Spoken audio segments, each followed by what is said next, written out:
গণহত্যার দায়ে 10 বছরের জন্য নিষিদ্ধ হতে যাচ্ছে আওয়ামী লীগ।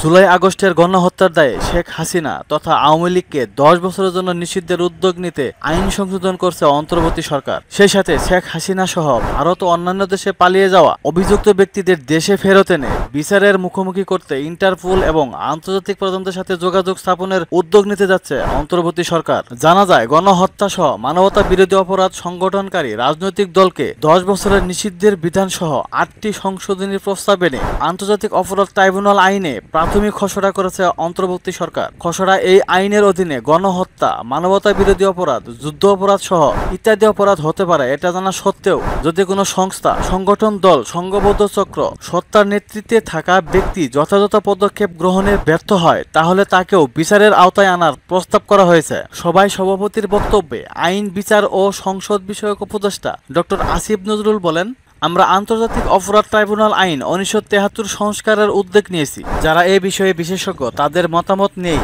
আইনটি সংশোধন করা হবে।